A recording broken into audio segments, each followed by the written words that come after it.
Especialidades Tradicionales Garantizadas, ETGS, rescatando los métodos, tradiciones y las recetas de cocina.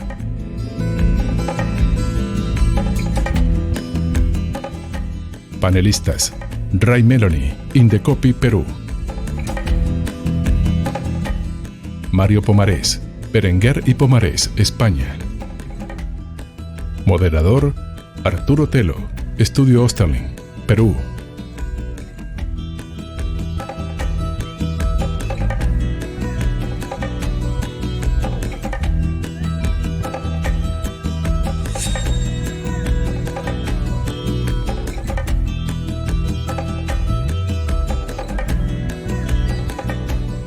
Buenos días. Gracias por asistir. Estamos empezando estas jornadas con un tema bastante interesante, las especialidades tradicionales garantizadas. Una especialidad tradicional garantizada es el conocimiento garantizado de un rito o preparación que ha sido transmitida de generación en generación. Las ETGs, también llamadas así, son figuras aún no reconocidas en la mayoría de países latinoamericanos, salvo en Ecuador y Colombia. En el Perú están reconocidas como un elemento de propiedad industrial desde el año 2018 y surgen como respuesta a la importancia que ha adquirido la industria gastronómica, que, como decía Gastón Acurio el día de ayer, ha sido construida a lo largo del tiempo. Tenemos un país en el que cada vez es más frecuente la organización de tours gastronómicos. El reconocimiento como ETG a las preparaciones gastronómicas le dan un valor agregado, pues garantiza al consumidor que el alimento fue elaborado de acuerdo a su concepción original. Asimismo, constituyen una forma de protección frente a actos de usurpación respecto de su auténtico origen. De paso, que contribuyen a fomentar la identidad de un país que también recordaba ayer el presidente del Indecopi. Nuestros panelistas invitados nos comentarán, en un caso, la experiencia europea y en el otro, cuál es la concepción que se está plasmando en el reglamento que se encuentra próximo a ser promulgado en el Perú. Como veremos, esta figura genera una serie de interrogantes que vamos a tratar de responderlas a lo largo de la intervención, después de la intervención de nuestros panelistas. La mecánica que hemos organizado es que cada uno va a tener 20 minutos y luego nos hemos permitido preparar algunas preguntas, pero que pueden ser interrumpidas en cualquier momento por la audiencia.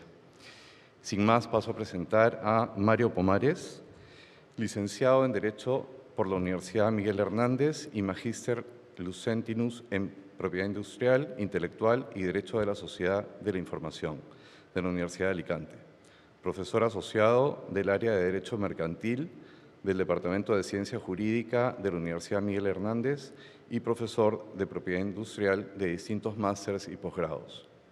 Abogado del Ilustre Colegio de Abogados de Alicante desde el año 2005, socio director del despacho jurídico Berenguer y Pomarés Abogados, asesor jurídico de la Asociación Origen España y miembro del Comité Ejecutivo de Origin.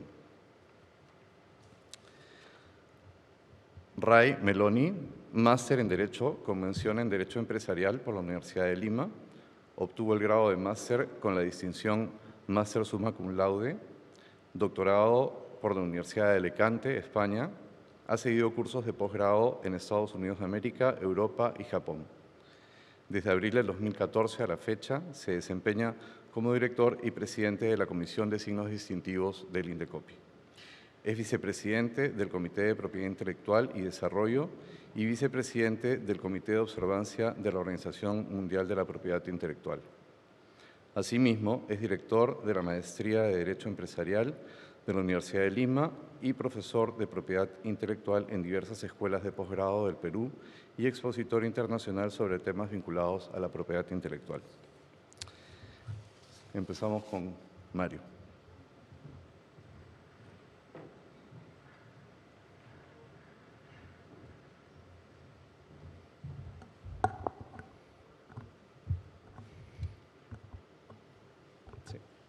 Sí, buenos días.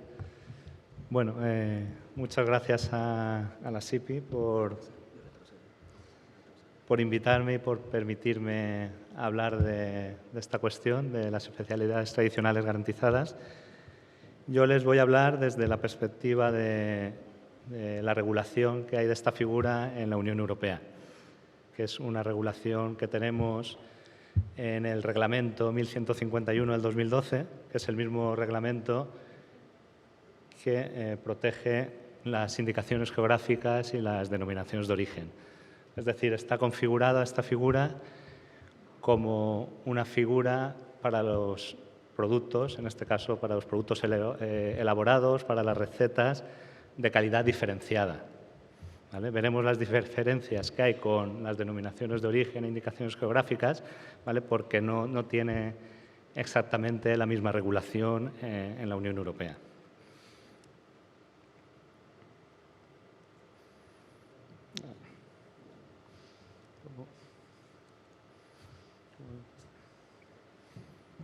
Ahí, vale, gracias. Bueno, pues como os decía, el reglamento que lo regula es tenemos un reglamento a nivel de la Unión Europea. Es decir, esta figura únicamente se registra a nivel de la Unión Europea. Los Estados miembros no tienen esta capacidad de regular las figuras. Únicamente el registro es a nivel de la Unión Europea. El reglamento 1151 del 2012 derogó el primer reglamento que regulaba las especialidades tradicionales garantizadas, que era del 2006, y en los considerandos del reglamento se menciona que se hace una serie de modificaciones porque el sistema hasta ese momento no había sido bien entendido y no había desarrollado todo su potencial, ¿vale? Básicamente, la anterior regulación lo que establecía es que se podía establecer un registro de las especialidades tradicionales garantizadas con reserva de nombre o sin reserva de nombre. Es decir, que a la hora de solicitar el registro se podía pedir la exclusividad sobre el nombre o sin reserva de nombre, es decir, que únicamente se utiliza el nombre de la especialidad tradicional garantizada junto con la mención ETG, especialidad tradicional garantizada, y el logo de la Unión Europea. Pero no se impedía, en los registros sin reserva de nombre, que ese nombre se pudiera utilizar libremente en el mercado, ¿vale? Entonces, el nuevo reglamento elimina esa doble vía y solo hay registros con reserva de nombre, ¿vale? Porque esto realmente no era bien entendido y creaba confusión en el mercado. Entonces, el objetivo del reglamento es proteger los métodos de producción y las recetas tradicionales, ayudando a los productores de productos tradicionales a comercializar sus productos y a informar a los consumidores de los atributos de sus recetas y productos tradicionales que les confieren valor añadido. Este es el objetivo que establece el reglamento para la figura. ¿Qué se puede proteger por la ETG? Pues se protegen los nombres que describen un producto o alimento específico, ¿vale? Es decir, tiene que tener la nota de especificidad en el sentido de que se diferencie de los alimentos de las mismas características, ¿vale? Entonces, un alimento específico que sea resultado de un método de producción, transformación o composición que correspondan a la práctica tradicional aplicable a ese producto o alimento, o que esté producido con materias primas o ingredientes que sean los utilizados tradicionalmente, ¿vale? Es decir, que el método de producción, transformación o composición sea tradicional o que se utilicen materias primas que tradicionalmente se utilizan para definir a ese producto transformado. Los requisitos que se establecen para que se puedan proteger el nombre como ETG es que se haya utilizado ese nombre tradicionalmente. ¿Y qué significa que se haya utilizado tradicionalmente? Pues que al menos se haya utilizado durante 30 años en el mercado para referirse al producto, ¿vale? Se entiende que en ese plazo de 30 años se ha transmitido ese nombre tradicional entre generaciones, ¿vale? El anterior reglamento establecía el plazo de 25 años y con el 1151 del 2012 se establece el plazo de 30 años. Entonces, el requisito que se haya utilizado tradicionalmente el nombre o que identifique el carácter tradicional o específico del producto. Es importante saber que en Europa el derecho al uso del nombre, al uso de la ETG, corresponde a cualquier operador que comercialice productos conforme a un pliego de condiciones. Es decir, hay que presentar un pliego de condiciones, igual que con las denominaciones de origen e indicaciones geográficas, pero la diferencia es que la ETG no tiene un vínculo geográfico. Es decir, se definen en el pliego de condiciones las materias primas, el método de elaboración y cualquier operador de cualquier lugar puede utilizar el nombre, ¿vale? Y no es necesario, o sea, no se tiene que definir una zona geográfica, no se tiene que definir. Entre otras cosas porque si la especificidad del producto viene por un vínculo geográfico, es decir, porque las materias primas del lugar, los métodos tradicionales del lugar específico es lo que le da las características especiales al producto, eso se protegería por indicación geográfica o denominación de origen, ¿vale? La especificidad no puede venir por un vínculo geográfico. Entonces, establece el reglamento de ejecución, establece que la descripción se hará de tal modo que permita la reproducción del producto en cualquier lugar. En cualquier lugar, no solo de la Unión Europea, en cualquier lugar se puede hacer producto conforme al pliego de condiciones y poder utilizar la ETG. Se establece un símbolo de la Unión Europea que desde el año 2016 este símbolo es obligatorio utilizarlo, obligatorio dentro de la Unión Europea. Las ETGs, porque el registro está abierto a terceros estados, igual que el registro de denominaciones de origen, también se pueden proteger en la Unión Europea ETGs de fuera de la Unión Europea. Entonces, para las ETGs que se quieran registrar de fuera de la Unión Europea, el símbolo es facultativo, igual que con las denominaciones de origen. Es obligatorio para los productos de la Unión Europea y para los productos de fuera que se registren en la Unión Europea, el uso del símbolo es facultativo. El procedimiento de registro el reglamento se refiere al mismo procedimiento de registro que tienen las denominaciones de origen e indicaciones geográficas en la Unión Europea. En la solicitud de registro hay que identificar el nombre y dirección de la agrupación solicitante. ¿Vale? La agrupación solicitante puede ser cualquier agrupación que demuestre un interés en ese producto, ¿vale? Si se demuestra una representatividad del sector, puede hacer la solicitud. Entonces, hay que identificar el nombre y dirección de la agrupación solicitante y presentar un pliego de condiciones. Ese pliego de condiciones establece básicamente el nombre de la ETG, la descripción del producto, ¿vale? Con sus principales características físicas, químicas, microbiológicas u organolépticas que le confieran el carácter específico.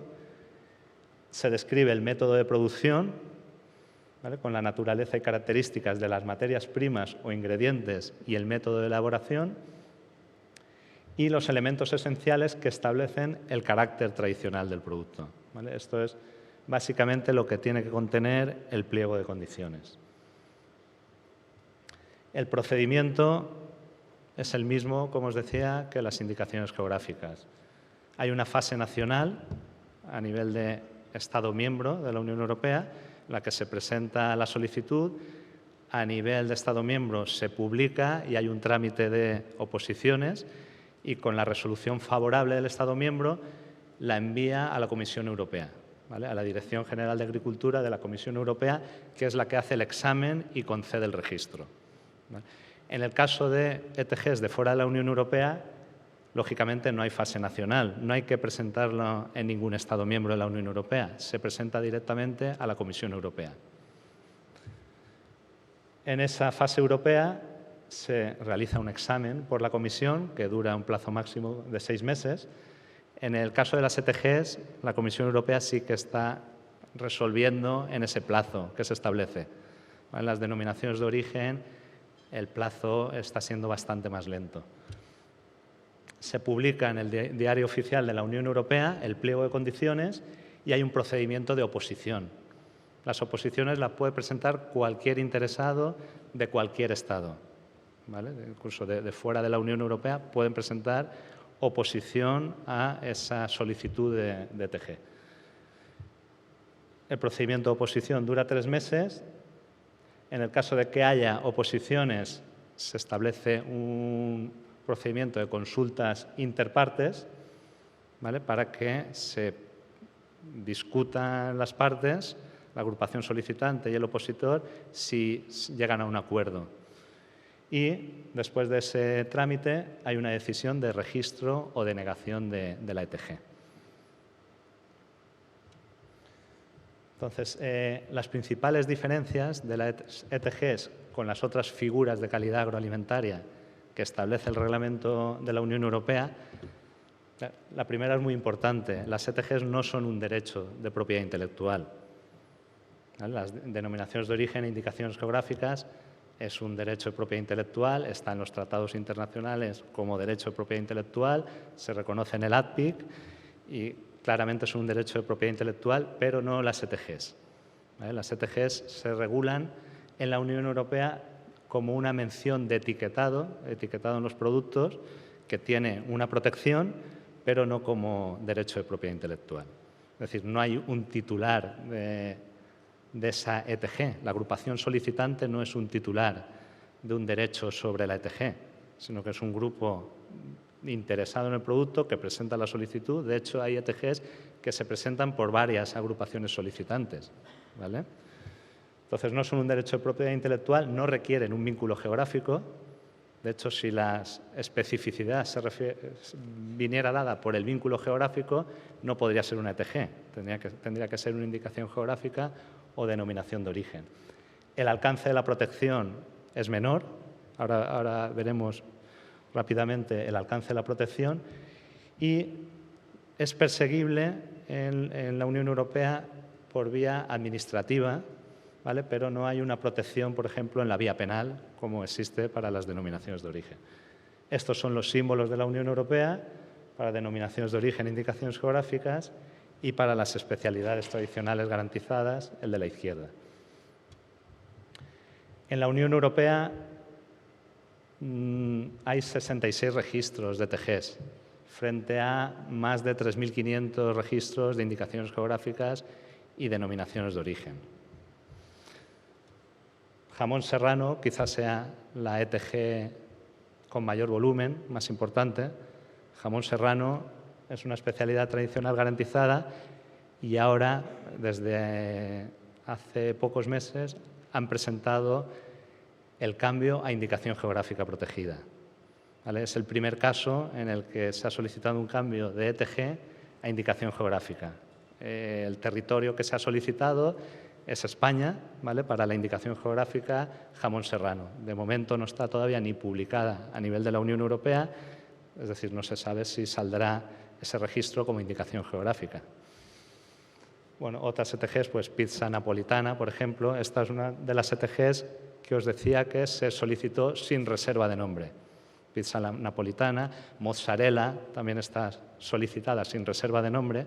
Las ETGs registradas sin reserva de nombre hay un plazo hasta 2022, ¿vale? Porque, como os decía, el régimen ahora es solo con reserva de nombre. Hasta 2022 hay un plazo provisional en el que sigue habiendo protección como ETG sin reserva de nombre y después de ese plazo, si no se cambia a una ETG como las que establece el reglamento con reserva de nombre, pues se perderá ese registro. Bueno, aquí os pongo para que veáis un poco cómo en el pliego de condiciones se demuestra, se describe el método de producción o elaboración específico, ¿vale? Que es uno de los requisitos que os decía para que se pueda conceder el registro. Este es el caso de la ETG jamón serrano. Pues se describe cuál es el método de elaboración del jamón, ¿vale? Cuáles son las fases de producción del producto y se describe en el pliego de condiciones. y se tiene que justificar también el carácter tradicional. En este caso se describe de dónde viene el nombre del producto y el carácter tradicional que tiene, que, como os decía, al menos tiene que haber un uso durante 30 años en el mercado del nombre. Respecto a la observancia de la protección, es decir, hay una protección como ETGs, ¿cómo se persigue? ¿Qué ámbito de protección tiene una ETG y cómo se persigue? El ámbito de protección lo establece el reglamento comunitario. Es un ámbito de protección, como os decía, menor al que se reconoce en las indicaciones geográficas y denominaciones de origen. En el reglamento se define que los nombres registrados serán protegidos contra todo uso indebido, imitación o evocación y contra cualquier práctica que pueda inducir error al consumidor. En denominaciones de origen pues tenemos otros conceptos más amplios. Se habla de que hay protección también frente a servicios, frente a productos no comparables, cuando esos productos no comparables se puedan aprovechar de la reputación de la indicación geográfica, conceptos que no aparecen en el ámbito de protección de la ETG. No obstante, es interesante que se mencione en el ámbito de protección el concepto de evocación, porque el concepto de evocación ha sido definido por el Tribunal de Justicia de la Unión Europea de una forma amplísima para las denominaciones de origen. Claro, porque el Tribunal de Justicia no se ha mencionado todavía en ningún caso sobre el ámbito de protección de las ETGs. Pero en el ámbito de las denominaciones de origen, por ejemplo, el concepto de evocación, en una sentencia muy reciente, en el asunto queso manchego, ha extendido de una forma amplísima el concepto de evocación. El concepto de evocación, tradicionalmente el Tribunal de Justicia había dicho que se trataba de un caso en el que se utiliza parte del nombre protegido, de forma que al ver ese nombre al consumidor le viene como imagen de referencia el producto que se beneficia de la denominación de origen. Los primeros casos del Tribunal de Justicia, los casos Cambozola, que evocaría a Gorgonzola, o el caso Parmesan, que evoca a Parmigiano Reggiano. El Tribunal de Justicia, ya en una sentencia anterior a la de queso manchego, en la sentencia Scotch Whisky, estableció que la evocación puede venir no por la utilización de un nombre que contenga una parte del nombre protegido, sino por la utilización de un nombre que pueda establecer un vínculo conceptual con la denominación de origen. En ese caso decía que la palabra Glen puede evocar a Scotch Whisky, ¿vale? Porque es una palabra que se utiliza en gaélico escocés para referirse a muchos whiskies escoceses. Entonces, ahí ya amplió el ámbito de protección. No es necesario utilizar un nombre que se parezca al nombre protegido. En la sentencia queso manchego, que tuve la oportunidad de llevar el asunto ante el Tribunal de Justicia, en este caso se preguntaba al Tribunal de Justicia si el concepto de evocación puede venir por la utilización de signos gráficos que evoquen a la zona geográfica de la denominación de origen. Y el Tribunal de Justicia dijo que sí, que si se utilizan signos gráficos que al verlos el consumidor le venga a la mente como imagen de referencia el producto protegido, habría evocación de la denominación de origen. Entonces, este es un concepto amplísimo. No es necesario que se diga manchego o algo que se parezca a manchego, sino que por la utilización, en este caso, de la figura de Don Quijote de la Mancha, de paisajes con molinos de viento típicos manchegos, habría evocación de la denominación de origen. La sentencia del Tribunal Supremo Español, que es de julio, confirmó que existe evocación, en ese caso, a queso manchego. Entonces, este concepto de evocación también lo tenemos en las ETGs.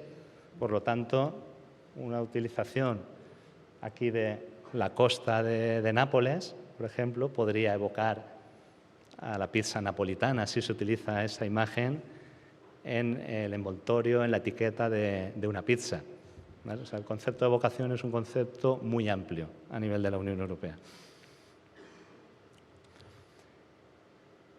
Para utilizar el nombre, los operadores, ¿qué tienen que hacer? Pues tienen que someterse a un procedimiento de certificación de la ETG. Es decir, hay un control previo en el que se verifica el cumplimiento del pliego de condiciones por un organismo de certificación. Y igualmente esa supervisión del nombre se hace también respecto al uso que se realiza en el mercado. Primero hay un control previo y luego hay una verificación del uso del nombre en el mercado. En la Unión Europea, todos los Estados miembros tienen que designar autoridades competentes que velen por el uso del nombre en el mercado. Tienen que realizar un plan anual de controles y, además, estos controles que realizan los Estados miembros se supervisan por la Comisión Europea. Como os decía, la protección que existe es a nivel de uso en el mercado y a nivel de supervisión por esas autoridades competentes. Claro, no hay un consejo regulador, como las denominaciones de origen, que tenga unas funciones de iniciar acciones legales por el mal uso del nombre. En este caso, la agrupación solicitante lo que podría hacer es denunciar el mal uso ante las autoridades competentes y las autoridades competentes podrían iniciar un procedimiento administrativo de infracción, que en el caso de España, por ejemplo, se prevén medidas como la suspensión de la certificación al operador y multas, sanciones administrativas. En el caso de España, las multas máximas llegan hasta los 600.000 euros. ¿Vale? Aquí os pongo un ejemplo que llegó a un procedimiento contencioso administrativo en el que se establecía una sanción de 75.000 euros a una empresa que utilizaba el nombre Jamón Serrano sin haberse sometido a la certificación por parte del organismo de certificación. Vale. Y nada, eso es todo. Luego, si tenéis cualquier pregunta, estaré encantado de contestarla. Muchas gracias.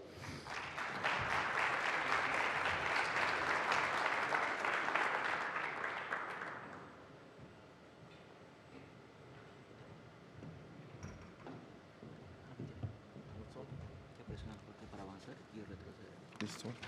¿Ya está mi presentación? Buenos días. En primer lugar, quiero agradecer a CIPI, al comité directivo, por esta cordial invitación y en realidad darles la bienvenida a nuestra ciudad, a nuestro país. Debo saludar además la presencia de todos los asistentes el día de hoy. Estoy gratamente sorprendido. Somos el primer panel, las 9 de la mañana, y tenemos una asistencia que me atrevería a decir que es récord en los últimos 5 ACIPIs a los cuales he asistido. Veo que el interés por la gastronomía peruana y por estos temas en particular han surtido sus frutos. Así que enhorabuena. Espero también que disfruten la comida, que disfruten la gastronomía. Ayer lo decía Gastón Acurio en la inauguración, que nos encanta a los peruanos ser anfitriones y nos encanta entregar lo mejor que tenemos. Sepan nuestros invitados extranjeros que el Perú identifica en la gastronomía una de las mejores cosas para ofrecer. Los peruanos nos sentimos orgullosos de la gastronomía, ¿correcto? Es la bandera que hemos abrazado todos y a partir de eso empezamos a conversar. Y discúlpenos si nos volvemos monotemáticos alrededor de la gastronomía, pero esto es un verdadero elemento de orgullo. Coman con moderación también, y el pisco sour también con moderación, por si acaso. Esto es un poco el índice.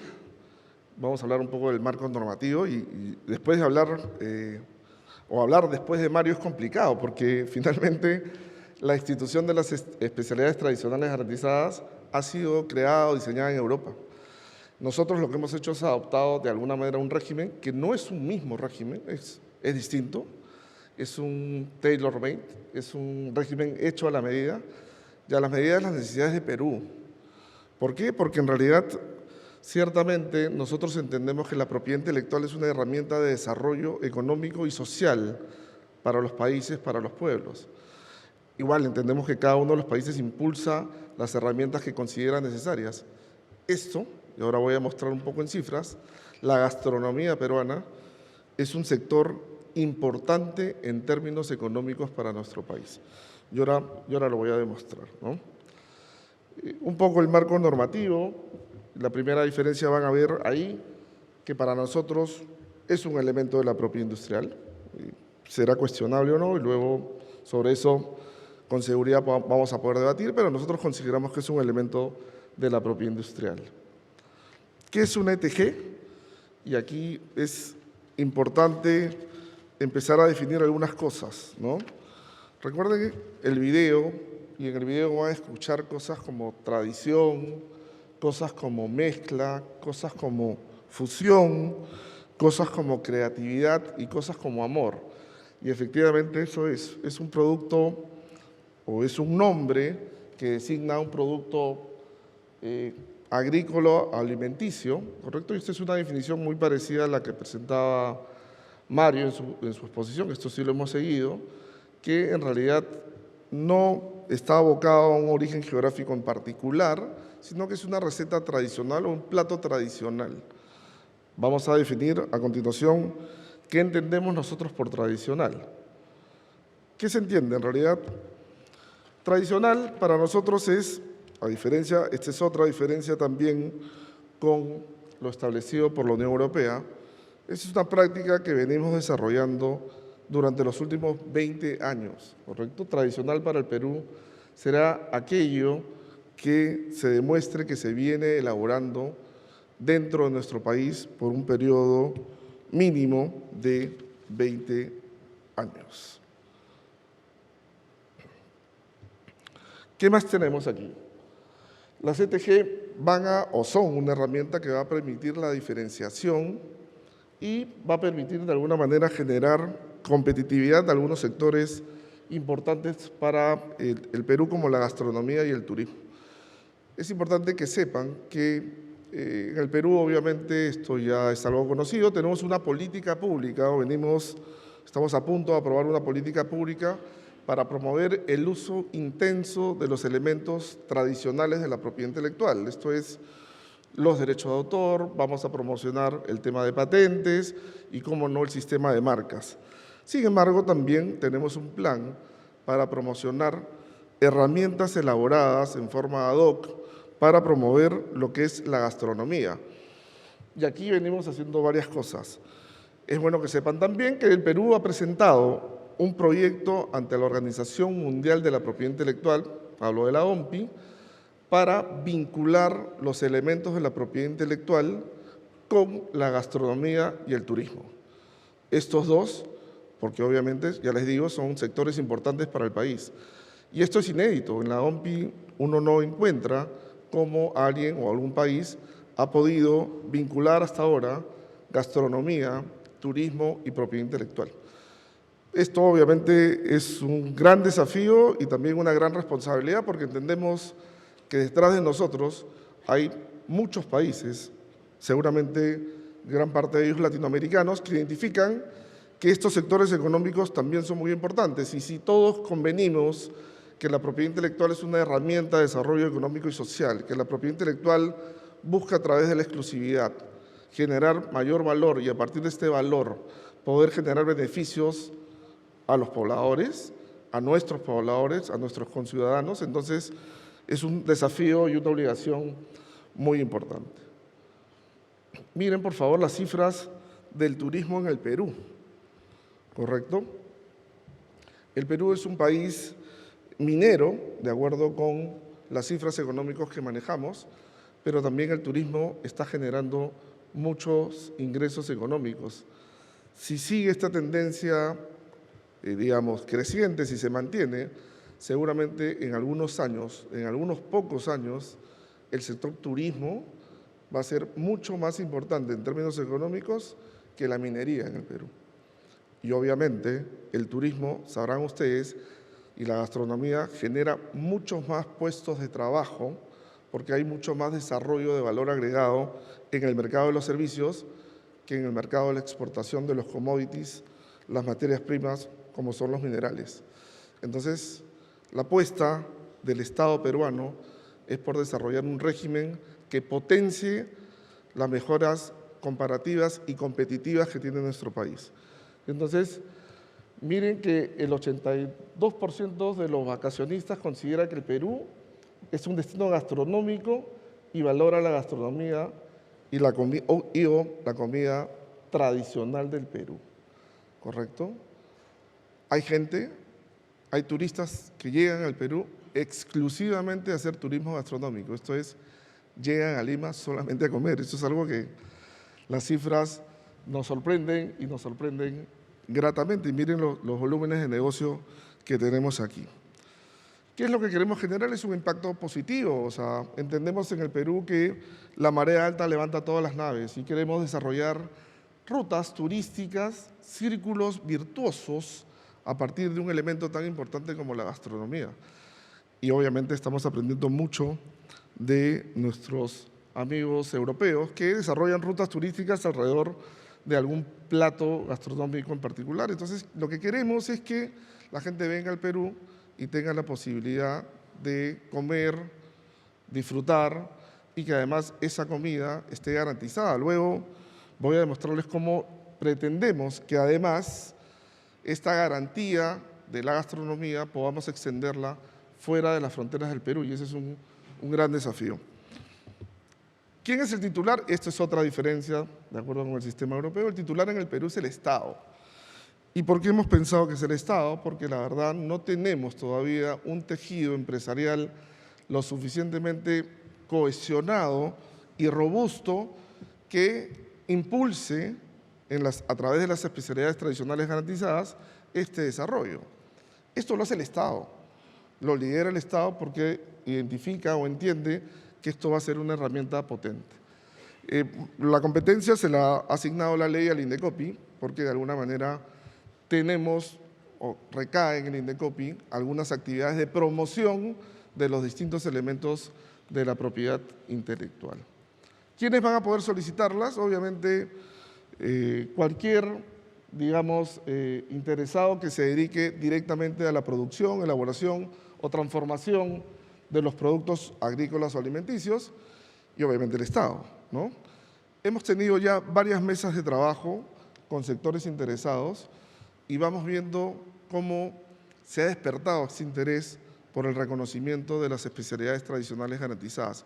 En principio ya el Estado peruano tiene una larga lista de cuáles serán las principales o las primeras especialidades tradicionales que serán reconocidas, pero también algunas asociaciones nos han trasladado su interés. Por ejemplo, Arequipa, que es una región dentro del Perú, que tiene una gastronomía también regional y muy particular.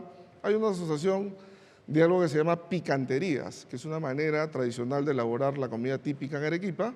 Nos ha trasladado su inquietud, su interés de que algunos platos típicamente arequipeños puedan ser reconocidos también a través de las especialidades tradicionales garantizadas. Entonces, estamos trabajando arduamente en esto.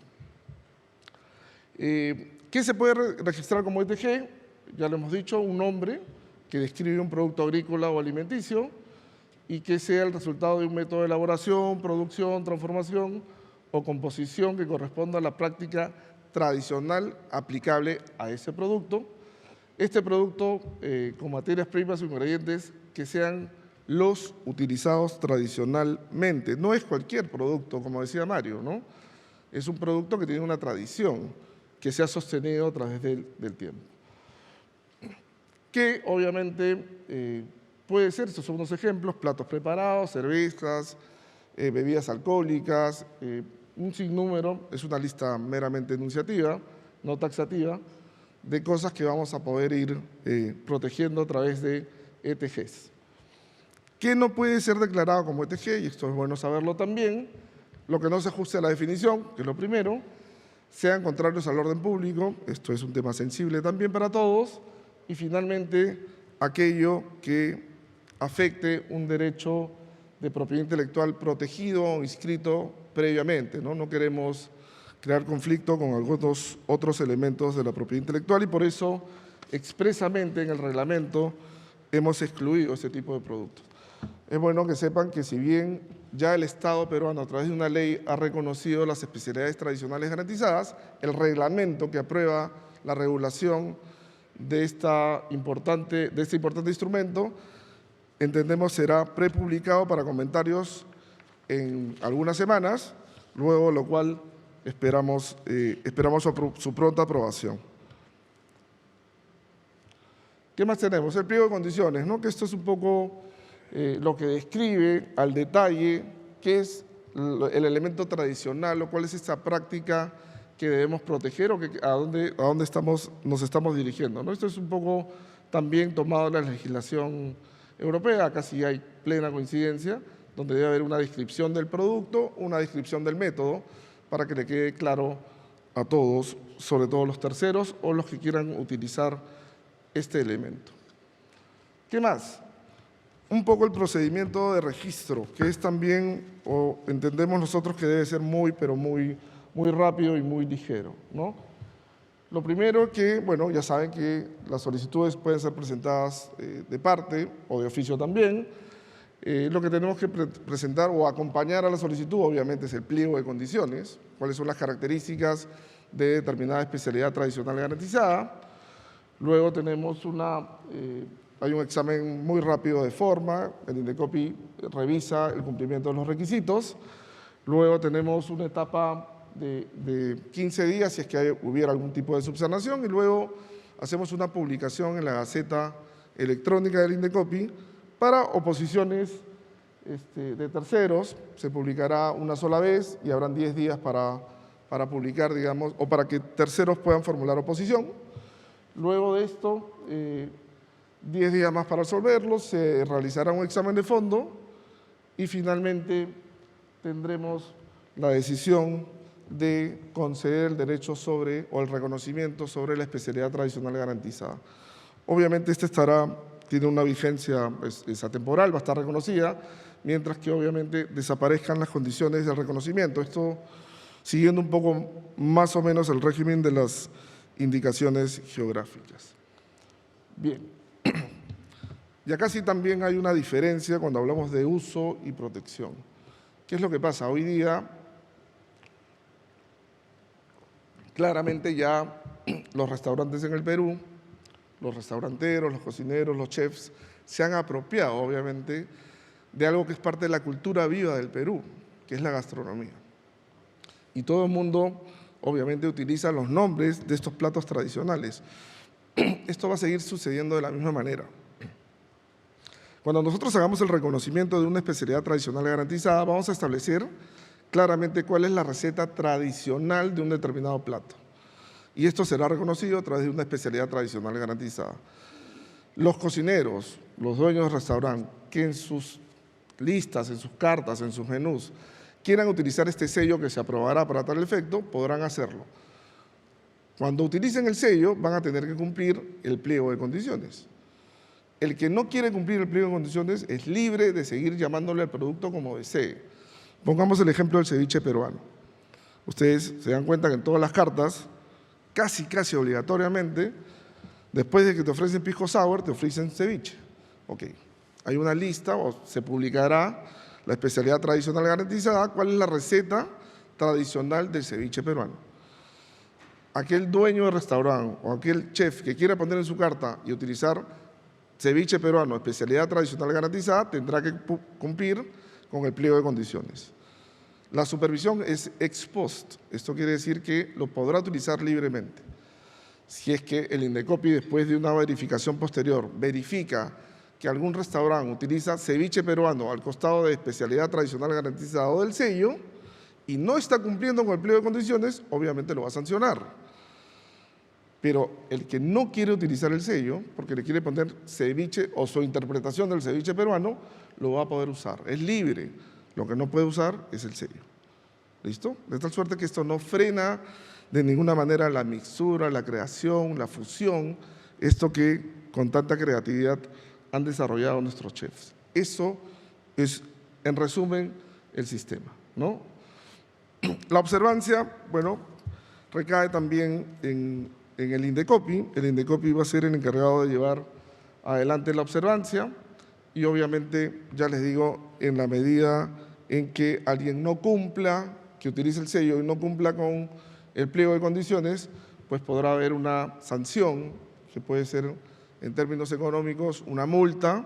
La sanción es muy parecida a la que se establece. La ley establece que el INDECOPI tiene competencias para poner sanciones muy parecidas a las sanciones que se imponen por el uso no autorizado de las marcas, por ejemplo, ¿no? Así que ahí está la referencia. Se protegen las ETG contra el uso indebido, cualquiera sea su manifestación, cualquiera sea su forma. Si alguien hace uso indebido del ETG, obviamente será el Estado peruano a través del INDECOPI quien se encargue de sancionar efectivamente este tema. Entonces, ya les digo, la diferencia con nuestros amigos los europeos aquí es que la verificación, o mejor dicho, no hay un procedimiento de autorización previa, la verificación es ex post. Y esto es una herramienta más que ha desarrollado o que ha planteado el INDECOPI a través de su política pública para poner en valor la gastronomía. Esta no es la única herramienta. Se están desarrollando marcas colectivas, se están desarrollando marcas de certificación, se está potenciando el sistema de indicaciones geográficas y denominaciones de origen, y hay una estrategia para que en aquellos países donde no hay el sistema actual de protección de las especialidades tradicionales garantizadas, también podamos obtener algún tipo de protección o que el Estado pueda desarrollar opciones de observancia. Nuestro distinguido moderador me dice que estamos un poco sobre la hora, pero esto es lo que quería presentarles y creo que serán las preguntas las que puedan definir algunos puntos que no habré desarrollado con amplitud. Así que muchas gracias y quedo a la orden.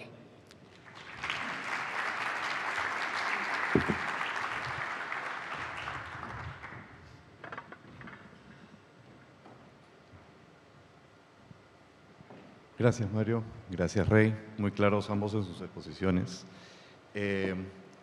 Lo primero que se desprende es que definitivamente el trato en Europa y el trato que le vamos a dar en Perú es bastante distinto en un caso como etiquetado y en el otro caso como propiedad industrial.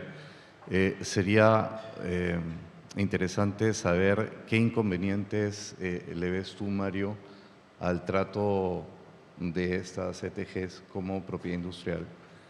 Y a la vez, Ray, las ventajas que puede tener, más bien, por lo menos considero yo que va a ser mejor el trato como propiedad industrial que como un etiquetado para las realidades de nuestros países, ¿no? Y esto porque puede servir de experiencia para los demás países latinoamericanos cuando vayan adoptando esta figura.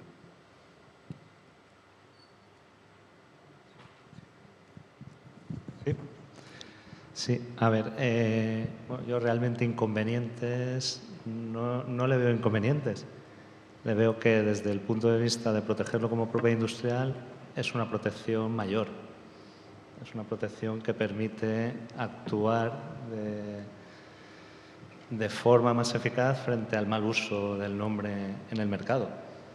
Lo que veo que, por lo que ha comentado Ray, es que el sistema es un poco como el que comentaba yo que tenía el anterior reglamento, que establecía un sistema con reserva de nombre o sin reserva de nombre. Entonces, como ha explicado Ray, la ETG va a servir para poder utilizar el nombre que se utiliza tradicionalmente junto a la mención ETG. Entonces, eso sería como el sistema que había antes en la Unión Europea sin reserva de nombre. Es decir, que se está previendo que se utilice como valor añadido de cara a presentar esa receta en las cartas o publicitar ese nombre, como valor añadido el utilizar la mención ETG. ¿Vale? Entonces, pero que se podría utilizar libremente, ¿no? sin hacer uso de la palabra, de la mención especialidad tradicional garantizada. Entonces, realmente la protección es mucho más efectiva si es como un derecho de propiedad industrial que sea una simple mención en etiquetado, que permite perseguir más eficazmente los malos usos. Bueno, la verdad es que me siento aliviado. Eso era la pregunta a la cual temía y qué bueno que Mario haya respondido y haya respondido en ese sentido. A ver, ¿cuál era uno de los motivos por los cuales hemos adoptado esta figura y hemos querido reconocer nuestras recetas tradicionales? lo digo, estamos buscando generar mayor desarrollo y poner en valor la gastronomía, pero también, lo decía ayer Gastón, ¿no? Gastón Acurio, yo entiendo que todo el mundo sabe quién es, pero de alguna manera él ha logrado transformar la gastronomía en el Perú, ponerla en valor y potenciarla, ¿no? Y yo le preguntaba ayer, un poco antes de la inauguración, le decía, ¿qué es lo que sigue, no? ¿Qué es lo que sigue en la gastronomía peruana? Y él me decía, tenemos una gran oportunidad. Y él me hablaba que efectivamente había un crecimiento importante. Hace 15 años habían 500 restaurantes peruanos en el mundo. Hoy día hay 5.000 restaurantes peruanos. Claro, visto en esos términos, existe obviamente un gran desarrollo, ¿no? Ha habido prosperidad. Pero él también me decía que esto es relativo, porque me decía, también es cierto que existen 140.000 restaurantes italianos en el mundo y 70.000 restaurantes japoneses. Entonces, lo que él decía, tenemos que escalar. La siguiente fase de la gastronomía peruana es tratar de desarrollar o abrir mayores restaurantes o una cantidad mayor de restaurantes en el mundo. El desafío del crecimiento es que no necesariamente cuando uno crece puede sostener la calidad. Y ese es el gran desafío. Entonces, nos decía que necesitaba, él también mencionaba esto, que estos 15 años de crecimiento de la gastronomía en el Perú han sido desarrollados por impulso del sector privado y que ahora, para sostener esto que él ha desarrollado, que ha logrado, que ha liderado, necesitaba de alguna manera el concurso del sector público. Y en eso estamos trabajando, ¿no? Lo que queremos es que alguien que encuentre un restaurante peruano en el mundo y que vea recetas tradicionales peruanas en el mundo, encuentre la misma calidad de un plato detrás de esto. Más temprano hablaba con Loreto y me decía que ella tenía un sistema de evaluación de los restaurantes peruanos. En Santiago, dicho sea de paso, es la segunda ciudad en el mundo con más restaurantes peruanos después de Lima. Primero Lima, después Santiago. Entonces hay un gran crecimiento. Y lo que me decía es que ella tenía dos fórmulas, que pide 2 platos y mide si es un buen restaurante peruano o no. Lo que queremos es que Loreto o cualquiera de ustedes concurra a un restaurante peruano en cualquier parte del mundo y encuentre la misma receta, ¿correcto? O cuando pida una especialidad tradicional garantizada, encuentre lo mismo. Porque tenemos que ser responsables, esto es un gran desafío, tenemos que lograr sostener la calidad de la gastronomía peruana, porque de lo contrario esto no va a funcionar, ¿no? Y entonces, en el sentido de lo que soñaba Mario, me produce un gran alivio, y viniendo de un experto y viniendo de la Unión Europea, que son los creadores del sistema, la verdad es que creo que hemos pasado la prueba de fuego, pero en realidad lo que queremos hacer es, lo decía también Gastón ayer, es que el peruano quiere compartir, quiere de manera sencilla, de manera humilde, mostrar su gastronomía al mundo, ¿correcto? No queremos apropiarnos de nadie, de nada. Nosotros no queremos apropiarnos de nada, queremos decir al mundo qué es lo que hemos hecho y qué es lo que nos pertenece. Y entonces, para poder compartir, primero uno tiene que ser propietario, tiene que ser titular, tiene que ser dueño, ¿correcto? Solamente el dueño o el titular o el propietario es el que puede compartir. Esto, las especialidades tradicionales garantizadas, es una manera de reivindicar la paternidad sobre las recetas de los platos típicos peruanos y que podamos decirle al mundo que compartimos nuestras recetas, pero que son nuestras, ¿no? Esa es un poco la intención. Y siguiendo con esa tónica, bueno, en el caso peruano va a ser el Estado el gran promotor de las ETGs. ¿Y a quién está convocando? ¿O a quién, qué grupos va a convocar? Va a convocar, me imagino, historiadores, sociólogos, cocineros. Es una excelente pregunta, la verdad, Arturo, y además aprovecho para agradecerte por el trabajo minucioso que has hecho. La verdad es que este panel es de lujo y hemos venido coordinando, es bueno que lo sepan todos. Arturo viene coordinando con nosotros hace 3 meses, así que hemos desarrollado un trabajo muy serio y muy prolijo. Y efectivamente ha tomado nota clara de las exposiciones y nos está preguntando sobre temas que creo son importantes y sobre los cuales no nos hemos pronunciado. Sí, el INDECOPI ha convocado una serie de autoridades vinculadas con la gastronomía. Cocineros, ¿no? Porque en el Perú no les gusta, a los cocineros no les gusta que le llamen chef. tienen sus cosas. Los cocineros en el Perú son los rockstar del Perú, por si acaso. Un cocinero es Los niños quieren ser cocineros en el Perú, las niñas también. En otros países quieren ser futbolistas, ¿no? En el Perú quieren ser cocineros. Ese es el nivel de la gastronomía en el Perú. Pero, pues bueno, entonces hemos convocado a los cocineros, como no, a las escuelas de cocina, a los antropólogos, a los sociólogos, a los investigadores, para establecer efectivamente cuál es la receta tradicional y llegar a un consenso entre todos de que cuál debería ser la receta de uno u otro platillo, ¿no? Pero sí. ¿Es por ETG? Sí, va a ser... ¿O van a hacer un conjunto? Va a ser por ETG, tenemos las primeras ya casi listas, y además va a ser por regiones, porque cada región tiene sus particularidades también, ¿no? Es un poco el tema. Y en el caso que comentabas y mencionabas a Loreto y mencionabas a Chile, lo que prima es la elaboración, o sea, el método tradicional, cómo se elabore, o los ingredientes que tiene que tener.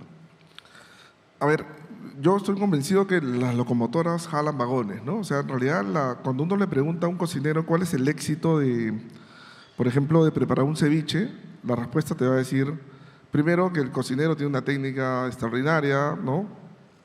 Digamos, el cocinero peruano, me refiero a eso. Pero además te va a decir que el éxito también radica en los ingredientes. O sea, Gastón Acurio no se me ocurre que pueda hacer un extraordinario ceviche no sé, pues en algún país nórdico con pescado congelado y utilizando un limón que no es el propio del limón peruano, ¿correcto?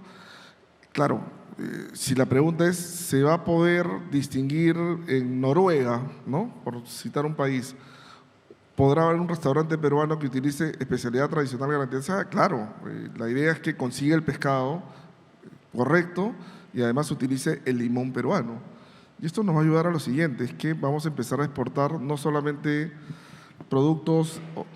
El gran desafío, creo, de la propiedad intelectual en el Perú es que dejemos de ser un país exportador de commodities y empecemos a exportar productos con valor agregado. Y que generemos valor a través de la propiedad intelectual también en el mercado de servicios. Somos un país que tiene muchas oportunidades y creo que la propiedad intelectual puede funcionar perfectamente para ello. Una pregunta para los dos. Puede sonar un poquito contradictoria, pero ¿es posible que se industrialice y siga considerándose un ETG? ¿Es posible que se industrialice? Bueno, es buena pregunta. Porque lo que pretende reconocer el sistema son los métodos tradicionales, pero no, obviamente esos métodos tradicionales, según se definan en el pliego de condiciones, va a establecer requisitos más exigentes o menos exigentes y no es descartable que muchas de esas recetas, de esos productos, se puedan hacer a nivel industrial. Por ejemplo, hay algunas recetas que en la Unión Europea, algunos productos protegidos por ETG, que lo que establecen es, pues hay productos de panadería, de confitería, hay distintos productos que lo que establece en el pliego de condiciones es que el amasado, por ejemplo, se tiene que realizar a mano, ¿vale? No sería susceptible de ser amasado en un procedimiento industrial, ¿no? Pero bueno, eso va a depender un poco de cómo se defina en el pliego de condiciones, que no deja de ser el reflejo del método tradicional en el que se viene realizando. Entonces se tendrá que poner de acuerdo los grupos interesados en cómo definir en el pliego de condiciones la receta. Ha habido casos también en Europa, por lo que comentabais antes, de que si tienen que ser las materias primas o es el método de elaboración. En el caso de la pizza napolitana, precisamente, se definió por la agrupación solicitante entre las materias primas una harina que solo estaba en Italia.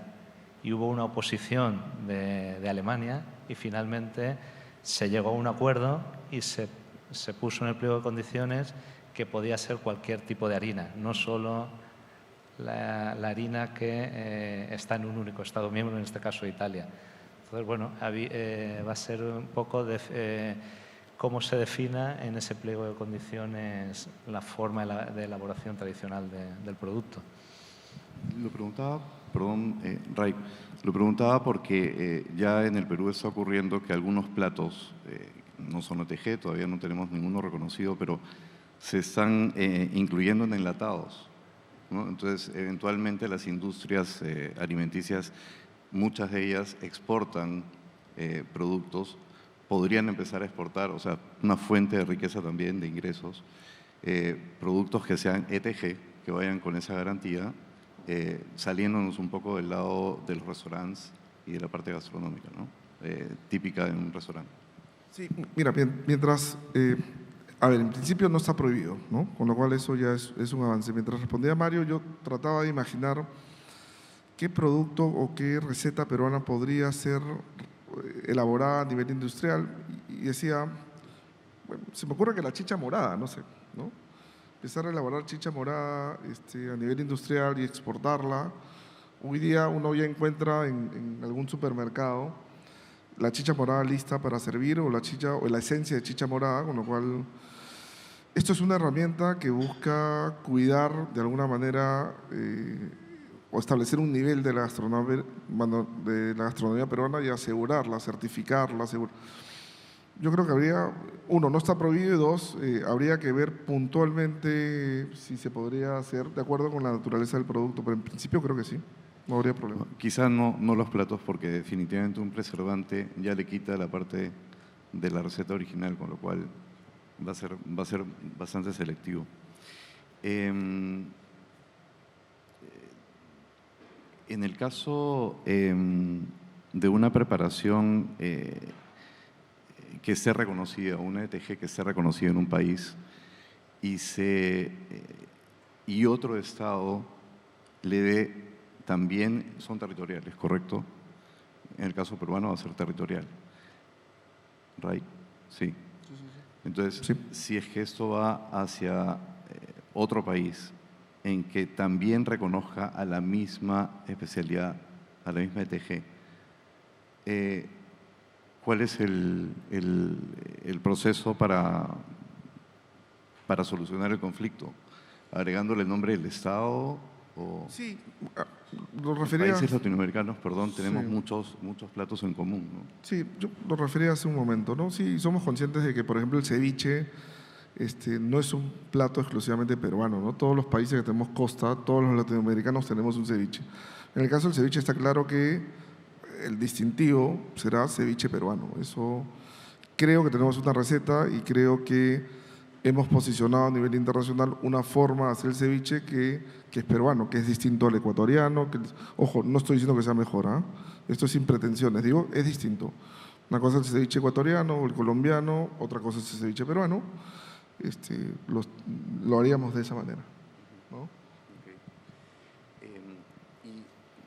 ¿Va a haber algún requisito especial, hemos dicho, alguna excepción cuando esto lo promueve un Estado, perdón, el Estado, o a diferencia lo haga un grupo de particulares? No, el procedimiento es exactamente el mismo, o sea, y entendemos que lo haríamos con la misma celeridad. Será de la misma manera. No hay diferencia. Oposiciones, por ejemplo, ¿cómo es el caso de las oposiciones en Europa? De repente nos puedes comentar un poquito más.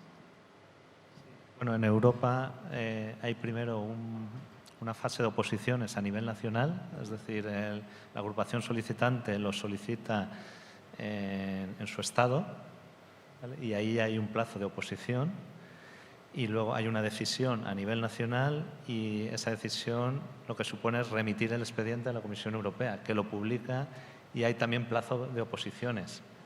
La única diferencia es que en el plazo de oposiciones a nivel de la Unión Europea no se puede oponer nadie del Estado miembro solicitante, porque ahí ya hubo un plazo de oposiciones a nivel nacional. Pero en ese plazo de oposiciones se puede presentar oposición cualquier entidad o cualquier persona con un interés en defender defender un interés legítimo en el nombre, ¿vale? O sea que la legitimación para la oposición es amplia. Claro, están hablando de toda la Unión Europea. No, puede presentar oposición de cualquier interesado de cualquier país, no solo de la Unión Europea. Que defienda que el nombre, por ejemplo, no define un producto tradicional o que no se dan las características específicas o que hay un derecho previo o que el nombre ya se utiliza para otros productos similares, ¿vale? Básicamente, de argumentos sobre que no se tiene que conceder esa protección. ¿Y en el caso peruano, Ray, va a poder haber oposición de cualquier igual Sí, otro país? digamos, las oposiciones de terceros están abiertas, las causales están establecidas bueno, están en el reglamento y se aprobarán según están establecidas ahí, ¿no? De hecho, es un poco el tema. Están abiertas, pero, digamos, están las causales ahí sobre la base de la cual te puedes oponer. Y existe la posibilidad, ya yendo un poquito a solucionar problemas entre países, de reconocimientos mutuos, de una legislación que se haya pensado a nivel regional, no necesariamente pacto andino, sino sudamericana o algo por el estilo. A ver, hasta donde yo sé, de pronto Mario tiene más información. Bueno, está Europa que reconoce la CTG. A nivel andino, Ecuador también tiene un nivel de reconocimiento. Creo que no han hecho pública todavía la reglamentación, entiendo que la están discutiendo. Pero entiendo también que Colombia, me han invitado a un seminario el próximo mes en Colombia, en noviembre, se va a hablar de ETGs. Entiendo que a nivel andino hay una curiosidad por empezar a ver cuál es la regulación sobre este tema. Sí, claro, nuestra idea es que mientras más países tengan este tipo de regulación, favorece de alguna manera la protección, ¿no? Creo que eso es interesante. Sí, bueno, a nivel de la Unión Europea, como he explicado, el registro está abierto a terceros estados. O sea que se podría presentar una solicitud de reconocimiento en la Unión Europea, ¿vale? Simplemente demostrando que se dan los requisitos conforme se define en la Unión Europea, la ETG, que por lo que ha explicado Ray, son los mismos requisitos lo que se están exigiendo. O sea que no habría ningún problema en solicitar el registro en la Unión Europea, como se han hecho con las denominaciones de origen, indicaciones geográficas. El Pisco del Perú goza de protección como registro de indicación geográfica en el registro de indicaciones geográficas de la Unión Europea, ¿vale? Aparte de los convenios bilaterales que firma la Unión Europea, pero por ejemplo, Café de Colombia fue la primera que se registró de fuera de un Estado tercero en la Unión Europea, luego vino Pisco y hay otras tantas indicaciones geográficas. También el sistema europeo está abierto a terceros estados. Perfecto. No sé si hay preguntas de la audiencia. Hay una pregunta, dos.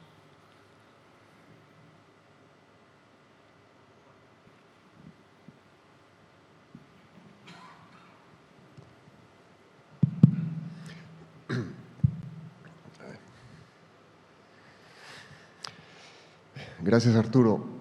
Tendría, en primer lugar, agradecer las dos presentaciones excelentes. Entré a este taller un poco preocupado, tenía dudas casi existenciales y creo que han sido despejadas en su mayor parte. Tendría varias preguntas, pero creo que solo voy a hacer dos. Una a Mario Pomares primero y otra a Ray.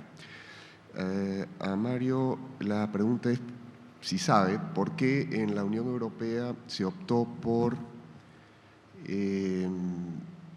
bueno, además de establecer esta figura nueva de la especialidad tradicional garantizada, que entiendo viene desde un reglamento anterior al que está ahora vigente, se optó por ello y no darle lo que se ha hecho en el Perú, que es el estatuto de un derecho de propiedad intelectual. O sea, claramente uno de los primeros puntos que despejó Mario fue que la ETG en Europa no es un derecho de propiedad intelectual. Y Ray nos explicó que en el Perú sí lo es. Entonces mi pregunta es ¿por qué en Europa se optó por eso, ¿no? Por por hacer esa separación y no darle ese nivel superior de protección que luego reconoció usted, Mario, también que hubiera sido bueno, ¿no? Esa es la pregunta, ¿por qué esa opción? Y a Ray, solamente para entender algo que dijo hacia el final. Entiendo que lo que se está protegiendo no es el nombre de un producto, de una especialidad tradicional, sino el uso del sello ETG respecto de ese nombre. Es decir, si entendí, de acuerdo con el sistema peruano, aunque todavía no me queda del todo claro, voy a esperar la respuesta de Mario, de qué modo, cómo se nota que va a ser un derecho de propiedad intelectual puro y duro, porque para mí un derecho de propiedad intelectual necesita que haya un catálogo de actos de explotación reservados a alguien, que si alguien realiza, pues va a haber consecuencias. Pero en este caso, si se restringe, y quiero que me valides, Ray, ese entendido, si es que cualquier restaurante, cualquier chef, cualquier cocinero, cualquier empresa puede utilizar la palabra, no sé, pachamanca, la palabra lomito saltado, etcétera, siempre que no ponga al costado ETG o un sello. Si pone ETG o un sello, ahí entra en la lógica del cumplimiento de un pliego de condiciones, y ahí es que puede intervenir el Estado haciendo una pesquisa ex post, si entendí bien, detectando pues qué restaurantes, qué hoteles, etcétera, utilizan lomo saltado ETG, y cuando se les pide una muestra del plato, pues no cumple con la… Esa es un poco la idea, o sea, que no es el caso de Europa, ¿no? Entonces, en el Perú se utilizaría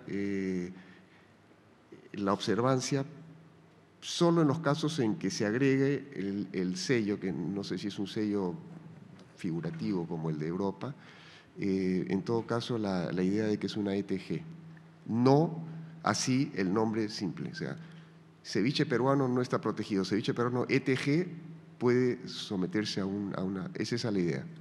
Gracias. Sí, gracias por la pregunta. Sí, a ver, comentaba yo efectivamente que desde el punto de vista de un derecho de propiedad intelectual, obviamente los derechos que se da al titular, que son derechos de exclusión básicamente, son mucho más amplios que en el caso de que no se reconozca como un derecho de propiedad intelectual. En la Unión Europea no se reconoce como un derecho de propiedad intelectual, se entiende básicamente que es una cuestión de etiquetado. De hecho, el sistema anterior establecía un sistema con reserva de nombre y sin reserva de nombre. Ahora hemos ido a un sistema solo con reserva de nombre, que en el futuro pueda ser un derecho de propiedad intelectual, pues no es descartable. A nivel de la Unión Europea no parece algo que se vaya a dar a corto plazo. Quizás, igual que en la Unión Europea son los que iniciaron el sistema de denominaciones de origen e indicaciones geográficas, quizá tengan que ser otros países con tradición gastronómica, culinaria, la que, como decía antes Ray, a nivel de la OMPI, pues pueda iniciar esos procesos para que finalmente se acabe considerando como un derecho de propiedad intelectual.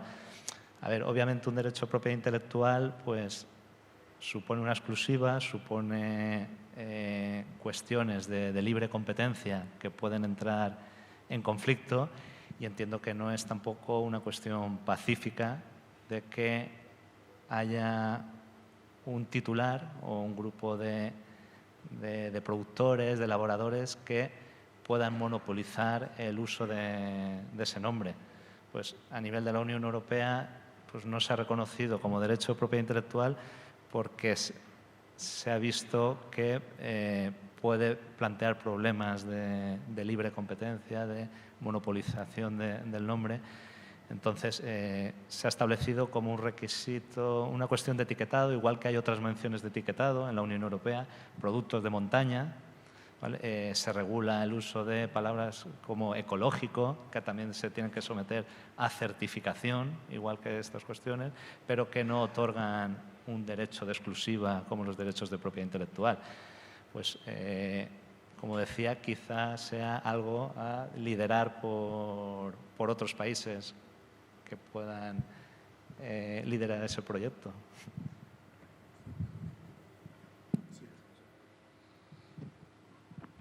¿Te respondí, Octavio, creo? Sí, afirmativamente. Sí, bueno, es tal cual lo has dicho. Sé que has tomado nota perfecta, pero sí, ese es el sentido. Solamente para cerrar un tema, claro, ¿qué va a pasar en otros países donde no tengamos sistemas de ETG? Porque esto, tú mejor que nadie sabes, Octavio, que bueno, si no tenemos una declaración uniforme, convencional de reconocimiento de la estrategia o del elemento, va a ser complicado protegerlo fuera, pero lo que estamos pensando es en tener el Estado peruano solicite el reconocimiento del logotipo, digamos, y si no, actuar a través de la competencia desleal o la protección al consumidor, que es otra cosa que habíamos visto. Jorge. Tengo muchísimas preguntas, pero evidentemente no puedo hacer sino muy pocas, pero como para no hacer entonces pregunta, es más bien un comentario. Primero, felicitaciones a los tres por haber traído este tema aquí. Tengo que reconocer mi absoluta ignorancia del tema, nunca he leído, nunca he estudiado y a partir de hoy evidentemente tendré que hacerlo. Esto es un plato que hay que digerirlo, pienso yo. Me parece muy importante que la Unión Europea haya entrado, haya legislado y la colaboración de Mario, sin duda ninguna, ha sido muy importante. Felicitaciones. Mis respetos por haber llevado a buen término este trabajo y lo mismo a RAI, cada uno en su medio, en la Unión Europea y en el Perú. Hay muchas inquietudes, básicamente como que hay que estudiar para entender mejor cuál es el objeto de protección, el fin último, las bases fundamentales, qué es lo que realmente quiere, y esto pues no lo puedo preguntar aquí, me toca a mí, es una labor mía. El tema de la territorialidad, los ingredientes, pongamos un ejemplo, o está en un restaurante que se llame Nazca y que diga comida peruana, entonces si uno entra y ve el pisco sour hecho con aguardiente colombiano o la causa, pero con papas colombianas, el ceviche peruano, evidentemente mientras no haya esa reglamentación en Colombia, pues ustedes no pueden hacer nada. O sea, es un camino que hay que recorrer. Son, repito, muchas las inquietudes. Me resta simplemente decirles, los felicito, han hecho una labor titánica, merece un reconocimiento y merece que sigamos nosotros, que aunque no se considera un derecho de propiedad intelectual, sí hay que mirarlo como propiedad intelectual, y por eso en este foro de propiedad intelectual estamos analizándolo y me comprometo a empezar a trabajar. Y Ray, si hay algo para hacer, si hay más ideas para que las podamos exportar a Colombia y a otros países, me parece muy importante, porque no sé si exista la protección en otros países, pero por lo pronto tenemos un territorio continental que es Europa y un país aislado. Es decir, esto se requiere de un ámbito jurídico mucho más grande para que empiece a dar una protección adecuada y seguramente la soñada. Entonces, simplemente felicitaciones a los tres. Quizá lo que deberíamos vernos de acá, la mayoría de países latinoamericanos no tenemos esta figura, es precisamente la inquietud para encontrar los medios, ya sea por cada uno de los delegados que salen de acá y que tienen alguna injerencia o contacto con las autoridades para introducir esa figura, ¿no? Y esa inquietud. Pilar. Sí, los felicito definitivamente por este tema tan innovador para todos nosotros. Es la primera vez, por lo menos, que personalmente veo con tanta claridad de lo que más o menos se trata la protección, pero me quedan muchas preguntas y sobre todo cuando veo la dualidad o la diferencia de sistemas que se está adoptando en Perú que le ha adoptado en Europa. Y vengo con la inquietud, que no sé si fue que no me quedó claro, pero por lo que veo en la Unión Europea, y Mario me confirma si es así, para utilizar el sello se necesita de una autorización previa, a diferencia de lo que se va a establecer o lo que aquí en Perú, que es simplemente quien lo utiliza y no ha cumplido con el reglamento, o sea, una situación ex post. Esa es mi primera pregunta, pero que está ligada a los demás. Y también, con relación a eso mismo, en caso de que sí hay una autorización y hay una reserva de nombre, o sea, lo que me veo más contradictorio es que inclusive la forma como se está protegiendo en Europa parecería más propiedad intelectual que la forma que se está estableciendo aquí, porque de hecho hay inclusive una reserva de nombre que aquí no está y hay una autorización que aquí no está, o sea que es algo como que parecería que el considerarlo propiedad intelectual o no va a depender de la sanción o de las acciones, pura y simplemente, pero como fortaleza de protección inclusive yo lo veo mucho más fuerte desde el momento que hay una reserva de nombre y una autorización. Sí, muchas gracias por la pregunta, Pilar. Efectivamente, en la Unión Europea es un requisito el someterse a la verificación del organismo de certificación y no se puede empezar a utilizar el nombre de la ETG si no se solicita el organismo de certificación. Básicamente verifica el cumplimiento del pliego de condiciones. Según qué ETG, pues la forma de verificar va a ser más exhaustiva o menos exhaustiva. Lo que establece el reglamento comunitario es claramente que tiene que haber mínimo un organismo de certificación, porque puede haber varios organismos de certificación designados. El sistema en la Unión Europea es el mismo que el de las denominaciones de origen e indicaciones geográficas.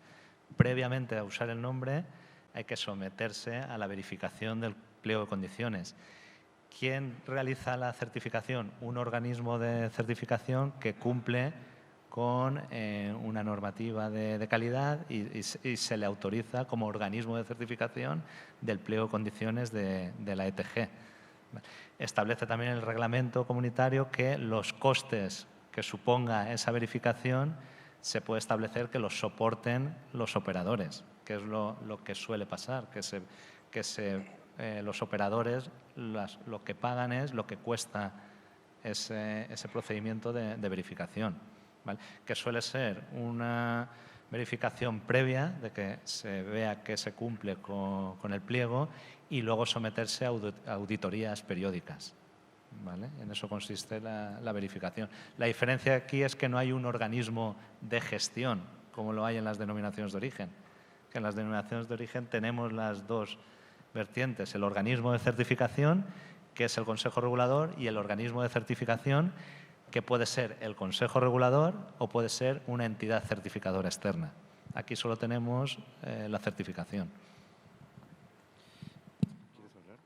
Pero en Perú sí, efectivamente, como lo has entendido, María del Pilar, digamos, no hay una autorización previa, no es el sistema de indicaciones geográficas ni de denominaciones de origen, es una verificación posterior.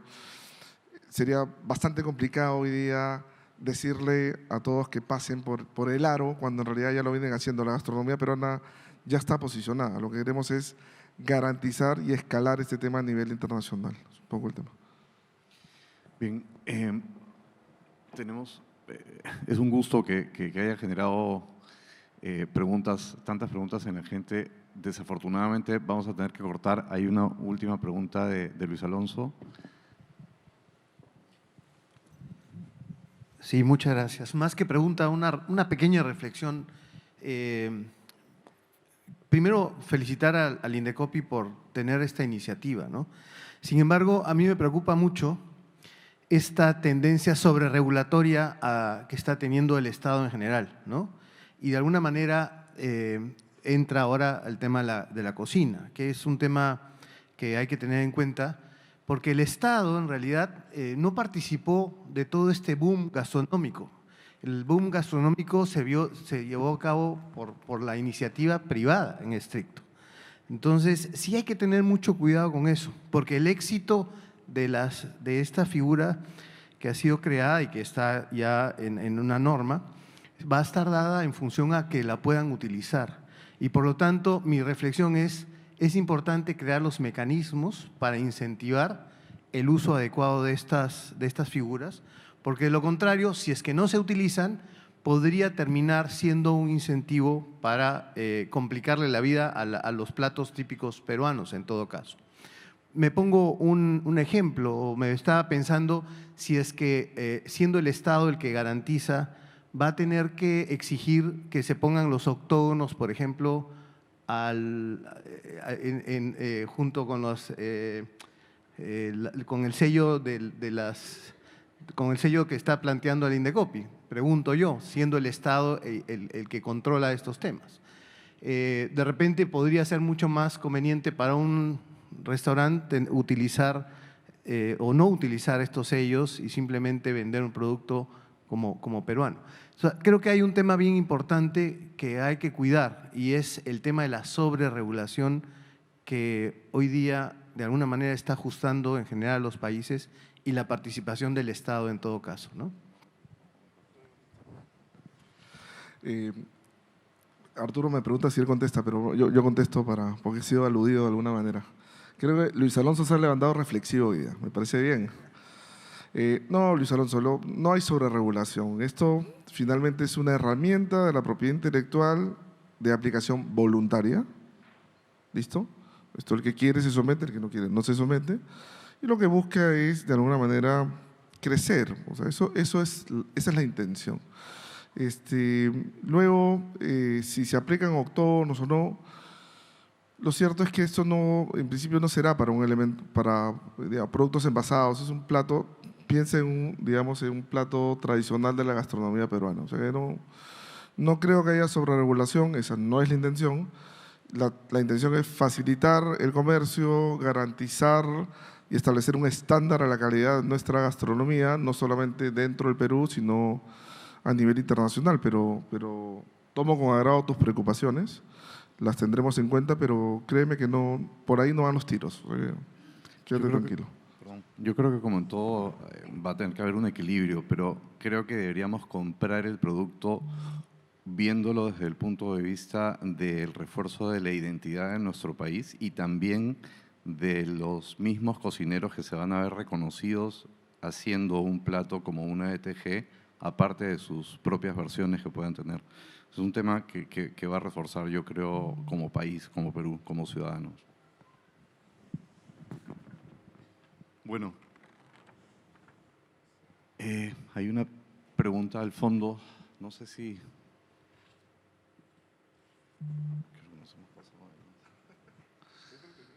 Sí.